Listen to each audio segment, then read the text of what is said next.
بسم اللہ الرحمن الرحیم۔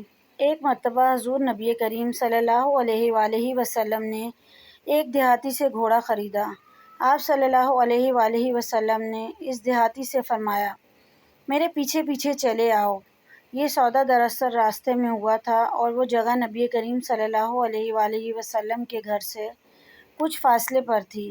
اس وقت قیمت آپ صلی اللہ علیہ وآلہ وسلم کے پاس موجود نہ تھی، چنانچہ قیمت دینے کے لیے آپ اسے ساتھ لیے چلے۔ آپ صلی اللہ علیہ وآلہ وسلم ذرا تیز تیز قدم اٹھا رہے تھے تاکہ جلد گھر پہنچ کر اسے رقم ادا کر دیں۔ دوسری طرف دیہاتی ذرا سست قدم اٹھا رہا تھا، اس لیے آپ اس سے کچھ آگے نکل گئے۔ اس دوران کچھ لوگ اس دیہاتی سے گھوڑے کا بھاؤ تاؤ کرنے لگ گئے۔ انہیں یہ بات معلوم نہ تھی کہ نبی کریم صلی اللہ علیہ وآلہ وسلم اس گھوڑے کو خرید چکے ہیں۔ کسی نے اس گھوڑے کی قیمت زیادہ لگا دی، اس لیے دیہاتی وہیں سے پکارا، آپ یہ گھوڑا خریدتے ہیں یا نہیں، ورنہ میں دوسرے کے ہاتھ بیچ دیتا ہوں۔ رسول اللہ صلی اللہ علیہ وآلہ وسلم نے دیہاتی کی آواز سنی تو رک گئے، یہاں تک کہ دیہاتی آپ کے قریب آ گیا۔ آپ صلی اللہ علیہ وآلہ وسلم نے اس سے فرمایا، تم تو گھوڑا میرے ہاتھ پہلے ہی فروخت کر چکے ہو۔ اس پر وہ مکر گیا، بولا، نہیں، میں نے گھوڑا آپ کے ہاتھ نہیں بیچا۔ آپ صلی اللہ علیہ وآلہ وسلم نے فرمایا، تم نے گھوڑا میرے ہاتھ فروخت کیا ہے، میں نے یہ تم سے خریدا ہے۔ آپ صلی اللہ علیہ وآلہ وسلم نے کئی بار یہ بات فرمائی۔ ایسے میں دیہاتی نے کہا، آپ اپنا گواہ لائیں جو یہ گواہی دے کہ میں نے یہ گھوڑا آپ کے ہاتھ فروخت کیا ہے۔ اس دوران وہاں کچھ لوگ جمع ہو گئے۔ انہوں نے دیہاتی کو بتایا، اے شخص، یہ اللہ کے رسول ہیں، جھوٹ نہیں بول سکتے، سچ یہی ہے، تو غلط بات کہہ رہا ہے۔ دیہاتی اب بھی نہ مانا۔ ایسے میں ایک صحابی وہاں آ گئے۔ انہوں نے ساری بات سن کر فوراً کہا، میں گواہی دیتا ہوں تو نے یہ گھوڑا ان کے ہاتھ بیچا ہے۔ اس پر نبی کریم صلی اللہ علیہ وآلہ وسلم نے ان سے فرمایا، تم گواہی کیسے دے رہے ہو جبکہ تم اس وقت موجود نہیں تھے جب میں نے اس سے گھوڑا خریدا تھا؟ جواب میں انہوں نے کہا، یا رسول اللہ صلی اللہ علیہ وآلہ وسلم، میں آپ کی بات کی تصدیق کر رہا ہوں۔ آپ صلی اللہ علیہ وآلہ وسلم اللہ کے پیغمبر ہیں، جو کچھ فرماتے ہیں حق ہی فرماتے ہیں، اس لیے میں نے یہ گواہی دی ہے۔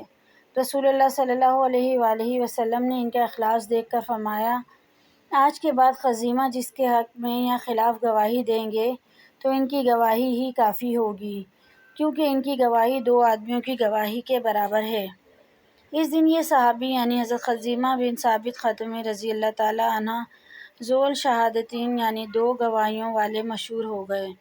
حضرت خزیمہ رضی اللہ تعالیٰ عنہ کا تعلق قبیلہ اوس سے تھا، والدہ کا نام قبصہ بن اوس تھا۔ نبی کریم صلی اللہ علیہ وآلہ وسلم کے مدینہ منورہ میں تشریف لانے سے پہلے حضرت مصعب بن عمیر رضی اللہ تعالیٰ عنہ کی تبلیغ کے نتیجے میں مسلمان ہوئے۔ اسلام لانے کے بعد انہیں بتوں سے شدید نفرت محسوس ہوئی۔ انہوں نے ایک پرجوش ساتھی عمر بن عدی کو ساتھ لیا اور بنو ختمی کے تمام بت توڑ ڈالے۔ نبی کریم صلی اللہ علیہ وآلہ وسلم مدینہ منورہ تشریف لائے تو غزوات کا سلسلہ شروع ہوا۔ قریباً سبھی غزوات میں حضرت خزیمہ نے شرکت کی۔ فتح مکہ کے موقع پر آپ ان 10,000 صحابہ کرام میں شامل تھے جو اس موقع پر نبی پاک صلی اللہ علیہ وآلہ وسلم کے ساتھ تھے۔ نبی پاک نے بنو ختمی کا جھنڈا انہیں عطا فرمایا۔ یہ علم لہراتے اس شان سے مکہ میں داخل ہوئے کہ ان کے ہتھیار دھوپ میں خوب چمک رہے تھے اور ان کی چمک آنکھوں کو خیرہ کر رہی تھی۔ آپ کو رسول اللہ صلی اللہ علیہ وآلہ وسلم سے بہت محبت تھی۔ اس کا اندازہ ایک واقعے سے لگایا جا سکتا ہے کہ ایک رات انہوں نے خواب میں دیکھا کہ نبی اقدس صلی اللہ علیہ وآلہ وسلم کی مبارک پیشانی کو چوم رہے ہیں۔ صبح اٹھے تو آپ کی خدمت میں حاضری دی اور بولے، یا رسول اللہ صلی اللہ علیہ وآلہ وسلم، رات میں نے خواب میں دیکھا کہ میں آپ کی پیشانی کو چوم رہا ہوں۔ ان کا خواب سن کر رسول اللہ صلی اللہ علیہ وآلہ وسلم مسکرائے اور فرمایا، تم اپنا خواب پورا کر لو۔ یہ سن کر آپ والہانہ انداز میں آگے بڑھے اور آپ کی پیشانی کو چوم لیا۔ دیکھنے والوں نے اس وقت رشک محسوس کیا کہ کاش یہ سعادت انہیں ملی ہوتی، یہ خواب انہوں نے دیکھا ہوتا۔ قبیلہ اوس کے لوگ حضرت خزیمہ رضی اللہ تعالیٰ عنہ کے شرف پر فخر کیا کرتے تھے۔